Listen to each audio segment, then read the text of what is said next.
Welcome to the Safety Map podcast. I'm Melissa Decker, founder and developer of the Safety Map framework, and this is where we talk about how safety, not performance, is the foundation of healing. We're talking about healing that goes beyond coping skills and into structural change. I'm so glad you're here. Welcome to episode 5 of the Safety Map podcast. Today, we're talking about repair. How does your nervous system repair? In my notes, I have written down that this is the hope episode. This is the one that I get the most excited about because repair is so important. If your nervous system cannot or does not repair, then all you're left with is managing the symptoms of your ruptures, of your trauma, without any hope of changing the threat predictions. Now, if you're just listening and you're not watching, hopefully you can hear the smile in my voice. I get so excited about this because for me, I spent decades feeling as though the only hope for me was to function better, to cope better, to regulate better, because I didn't believe that my nervous system patterns, my nervous system behavior could ever change. I went to therapy and got the message that therapy worked for me if I was able to function more effectively in my own life with less anxiety. I always felt a little discouraged by that. Because if trauma can never fully heal, if my nervous system cannot repair, then I'm going to have to constantly work to override what my own system is doing. In other words, I felt broken, as though there was no hope for life without struggling and striving to overcome my trauma, my patterns, my coping mechanisms. And so today I'm here to tell you there is hope. Your nervous system can and does repair. And today that's what we're going to talk about. I want to invite you to try on this idea.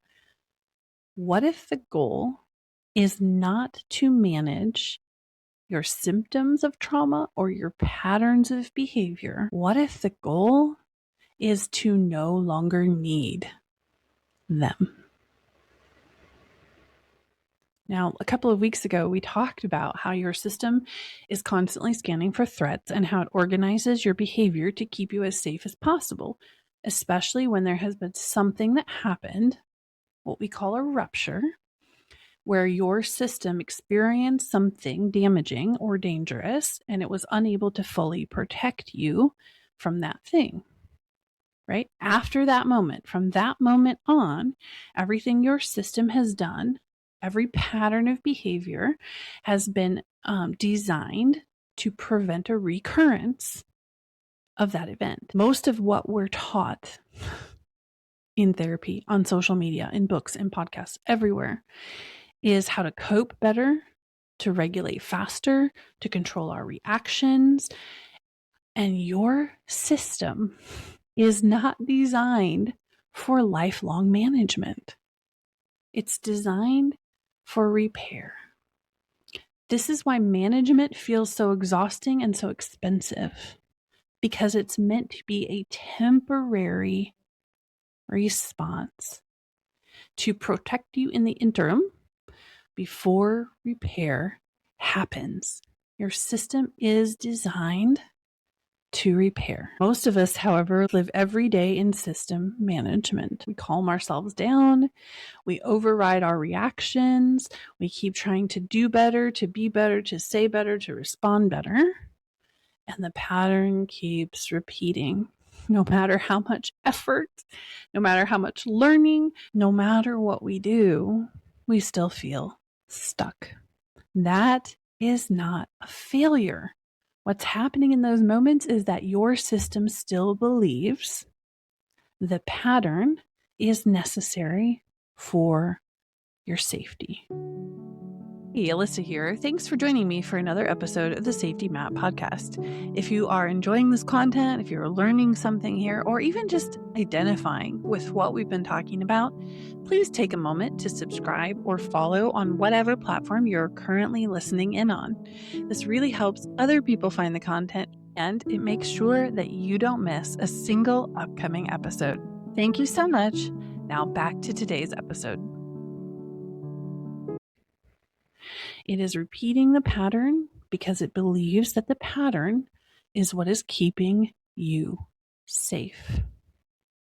Remember our definition of safety. Safety is no measurable threat exists to my aliveness, identity, or connection, and I am able to fully express myself without rejection or disconnection.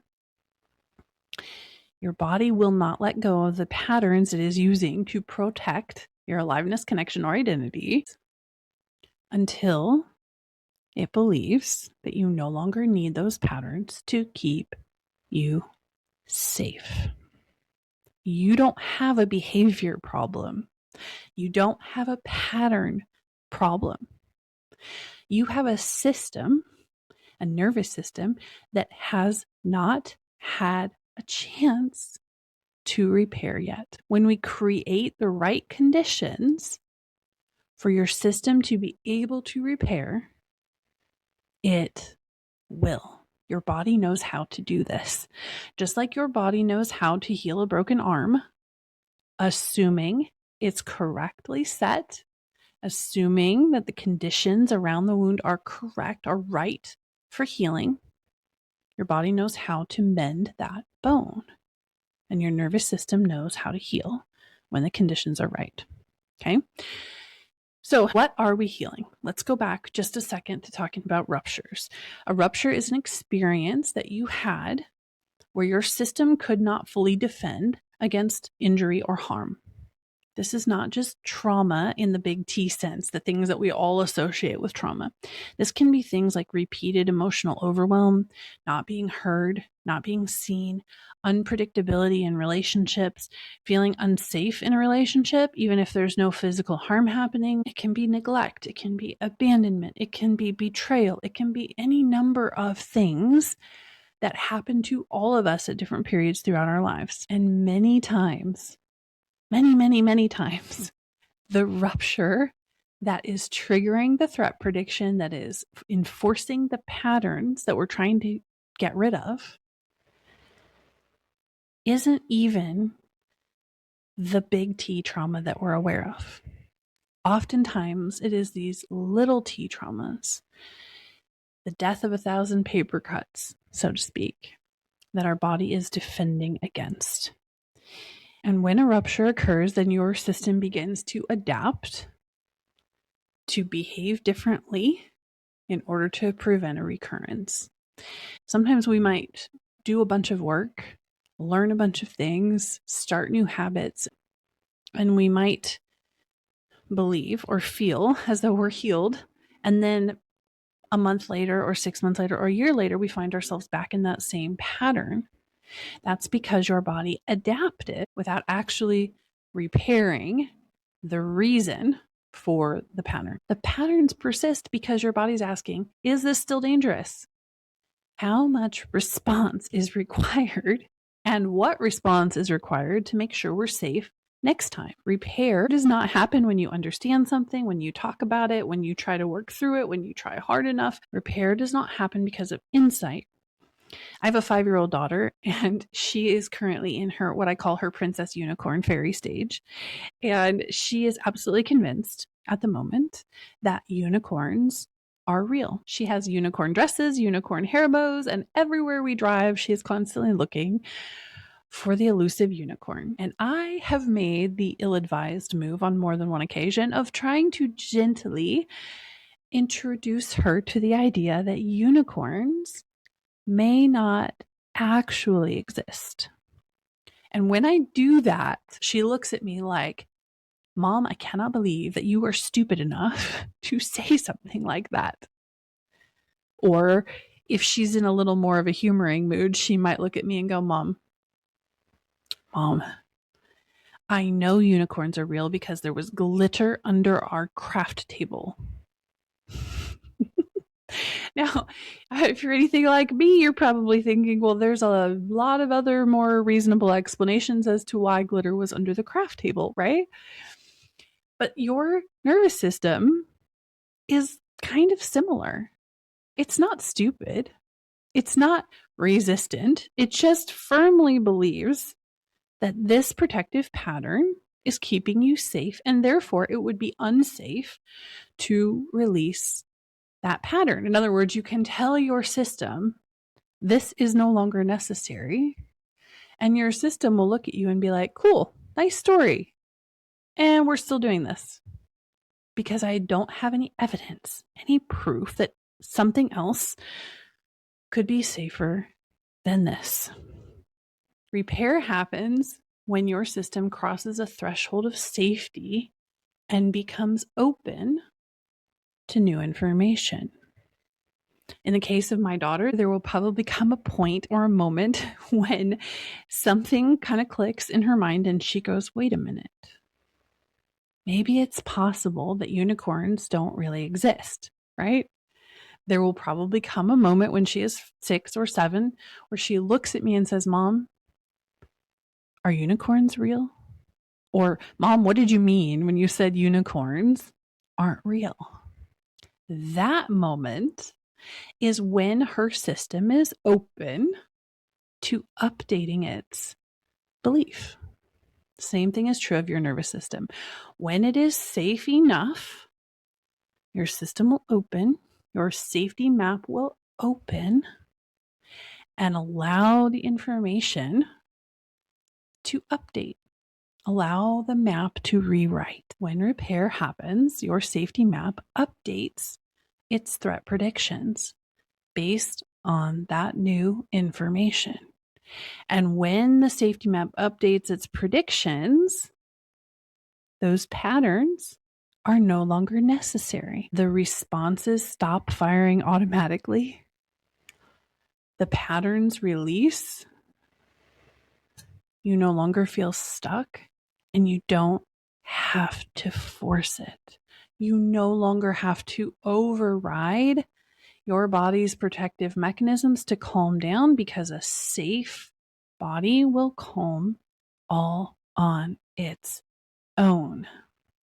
When your system repairs, change stops being something you do, and it becomes something that your system allows. What most people get wrong is that they try to force their body into changing patterns. They try to outthink or outsmart or outplan their own nervous systems. They try to change circumstances, hoping that the responses will change. Or they try to force a new pattern to override the old pattern. But you cannot remove a protection that your system still believes it needs. And you wouldn't want to anyway.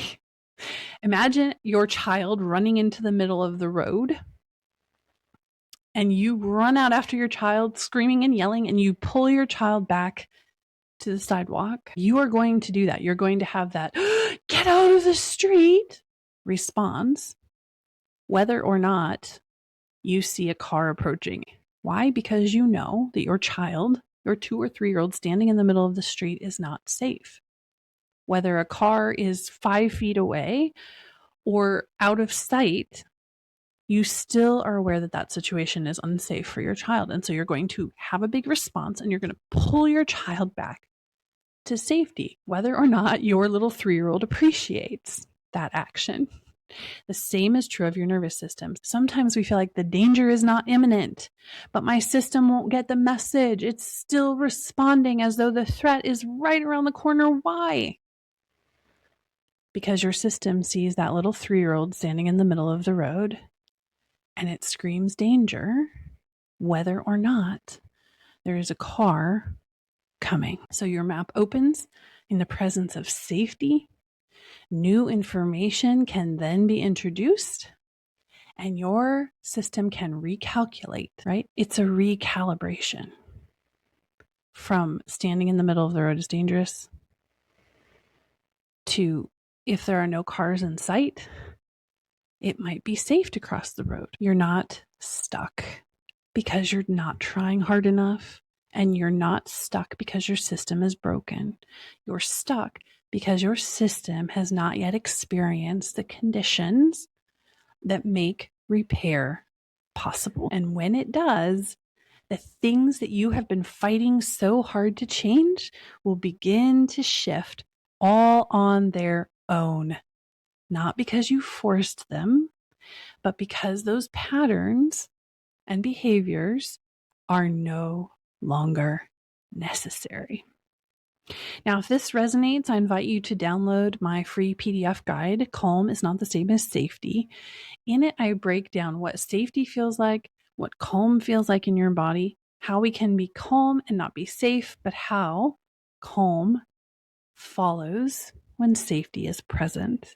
Inside that PDF, you'll also find a very special invitation to an upcoming live event that I'm doing. So go find the link. It's in the show notes below. Download your free copy, and I'll see you soon in the next episode of the Safety Map Podcast.